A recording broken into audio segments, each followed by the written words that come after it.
The coaching industry's most popular advice is to raise your prices. Behind it sits an assumption that your price is too low. Maybe it is. But you can't know that until you know your cost. Most coaches haven't run that number because running it is uncomfortable. This unit runs it.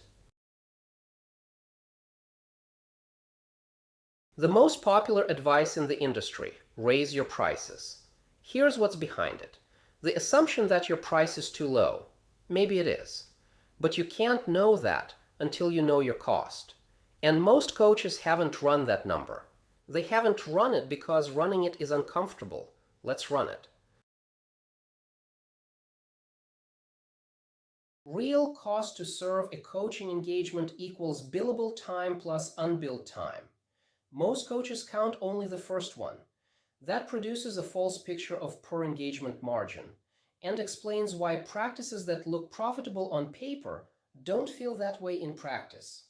This is the second operator decision from Module 1, Offer Design, done with full math, not a vibe. Every engagement requires time nobody invoices. Pre-session prep, reviewing notes, client materials, designing a session question, 20 to 30 minutes per session, call it 30 for the math. Post-session documentation, notes, synthesis, action items, 15 to 30 minutes per session. Async communication, emails, texts between session questions, varies by retainer structure and can be material. Onboarding and offboarding, intake calls, assessments, closeout sessions, final notes, amortized across the engagement, admin, scheduling, invoicing, contract management, 15 to 30 minutes per client per month. These are your denominator. Nobody else is counting them for you. Illustrative scenario: a 6-month retainer, 2 sessions per month, 60 minutes each, 12 sessions, 12 billable hours. Unbilled time using the ranges above.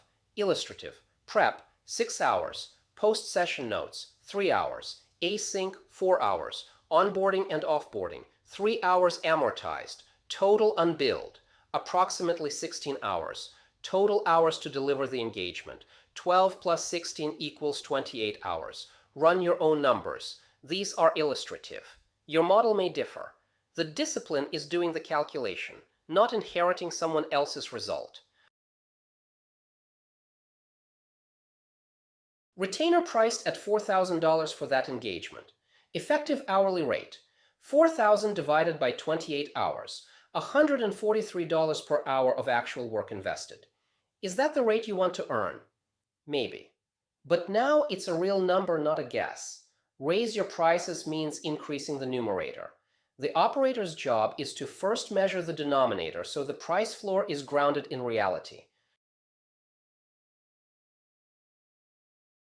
Now, locate yourself in the market. Per hour and retainer ranges by Credential-Level, sourced from Tandem's Coaching Industry Statistics Hub. Non-credentialed, $150 to $300 per hour, $1,200 to $2,400 monthly. ACC, $200 to $400 per hour, $1,800 to $3,600 monthly. PCC, $300 to $600 per hour, $2,500 to $5,000 monthly. MCC, $500 to $1,500 plus per hour, $4,500 to $12,000 monthly. These ranges are the market. Find your credential ROW. Run the cost to serve math against that specific range, not against a vague notion of market rate. Pause here.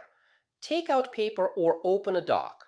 For your current or planned engagement design, billable hours per engagement, then every unbilled time category: prep, notes, async, admin, onboarding, and offboarding.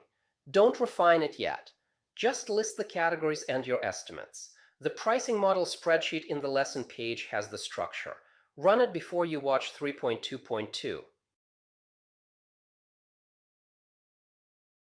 Cost to serve gives you the floor. The next number gives you the ceiling. What one-to-one coaching can actually produce mathematically, no matter how you price it. That ceiling forces an engagement architecture decision, worth understanding before you set any price.